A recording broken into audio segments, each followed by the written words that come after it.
नमस्कार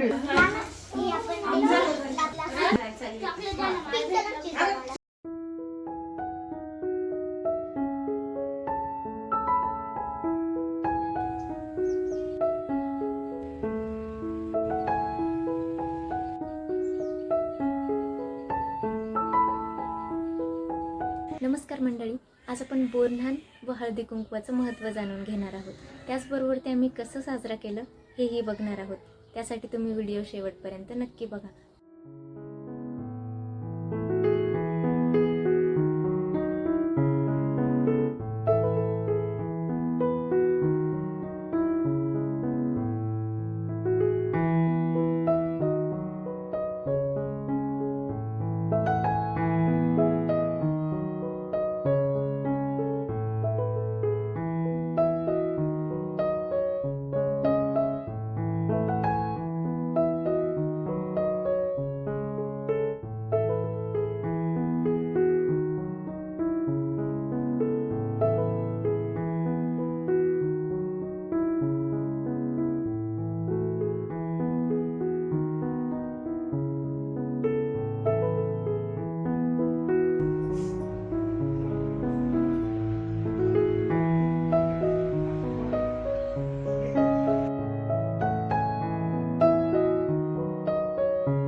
फक्त स्त्रियांचा सोहळा म्हटलं लगेच हळदी कुंकू समारंभ आठवतो. तर विशेषतः पौष महिन्यात हळदी कुंकू समारंभ साजरा केला जातो. कारण या महिन्यात शेतीची सर्व कामं संपलेली असतात आणि महिलांना निवांत वेळही मिळतो. एरवी भरपूर कामं आणि प्रचंड जबाबदाऱ्या असल्याने गप्पा भेटीगाठी करण्यासाठी वेळ मिळणं थोडं कठीणच असायचं. सण उत्सवाच्या निमित्तानं हळदी कुंकवाचा कार्यक्रम आयोजित केला जायचा. हा केवळ समारंभ नव्हता, तर महिलांना एकत्र आणण्याचा एक सुंदर प्रयत्न होता. याशिवाय हळदी कुंकवाला आपल्याकडे एक वेगळंच आणि पवित्र स्थान आहे. या कार्यक्रमात सुवासिनी एकमेकांना आमंत्रित करत हळदी कुंकू लावत गोडधोड खात सुंदर भेटवस्तूंची देवाणघेवाण करत आजही हा सण केवळ परंपरा म्हणून नव्हे, तर तेवढ्याच उत्सवात आणि आनंदात साजरा केला जातो. बोरन्हाण असं म्हटलं जातं की सर्वात पहिलं बोरन्हाण हे श्रीकृष्णांचं केलं होतं. तर या लहान मुलांच्या कौतुक सोहळ्यात फक्त सांस्कृतिक नव्हे, तर आरोग्यदायी दृष्टिकोन सुद्धा लपलेला आहे बरं का. पूर्वीच्या काळी मुलं 1-1.5 वर्षापर्यंत घरातच असायची. वर्ष पूर्ण झाल्यानंतर समाजात आणण्याचा हा पहिला मोठा सोहळा असायचा. बदलत्या ऋतूशी जुळवून घ्यावं म्हणून बोरं, उसाचे तुकडे, हरभरे, चुरमुरे अशा बऱ्याच गोष्टींचा समावेश या सोहळ्यामध्ये असायचा. आणि पौराणिक कथेनुसार असंही म्हटलं जातं की करी नामक राक्षसाच्या वाईट दृष्टीपासून लहान मुलांचं संरक्षण करण्यासाठी ही प्रथा सुरू झाली. त्यामुळे लहान मुलांना श्रीकृष्णाचं रूप मानून त्यांचं कौतुक केलं जातं. सोहळ्याच्या दिवशी घर सजवलं जातं, हलव्याचे दागिने घालून पाटावर बसवलं जातं. लहान मुलांना खाली पडलेलं वेचून खाण्याची सवय असल्यामुळे त्यांचं औक्षण केलं जातं आणि त्यांना बोरं, गोळ्या इत्यादींचा त्यांच्यावर वर्षाव केला जातो. आणि मुलं हे पदार्थ आनंदाने गोळा करून खाण्यात दंग असतात. आजही बोरन्हाण उत्सवाने साजरा केलं जातं. पारंपरिक गोडव्याला आधुनिक ट्विस्ट देत हा सोहळा अजूनच रंगतदार होतो. पडतंय थांबा 2 मिनिट.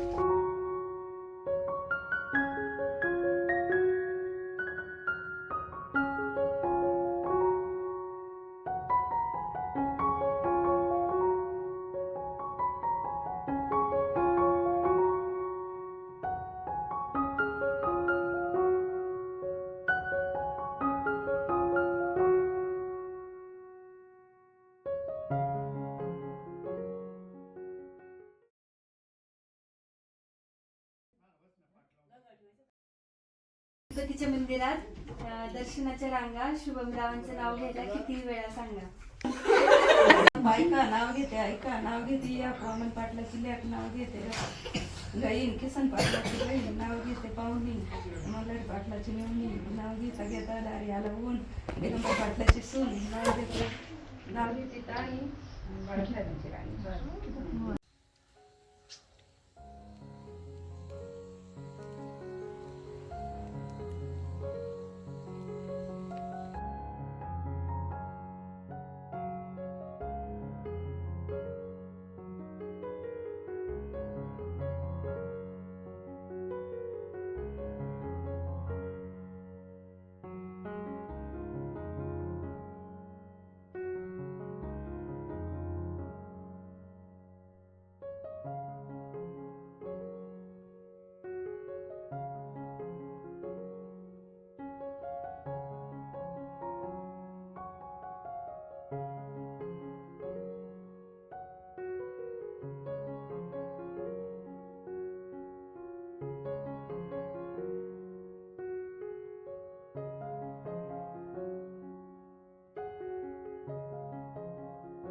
सीतवान घे रामाचं नाव सांगून दे. मोठं रामाचं नाव सांगून दे. सीतवान घे रामाचं नाव सांगून दे. सीतवान घे रामाचं नाव सांगून दे. सीतवान घे रामाचं नाव सांगून दे.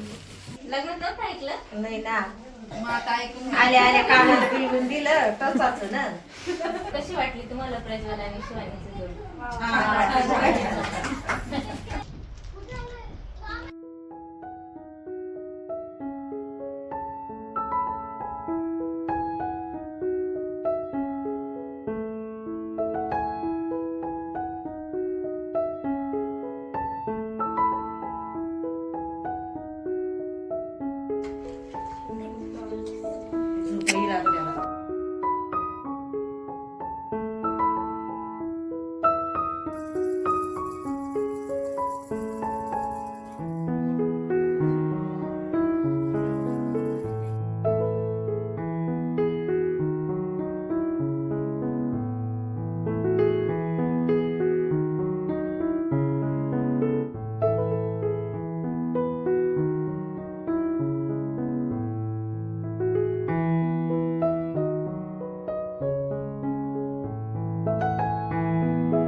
अरे बाबा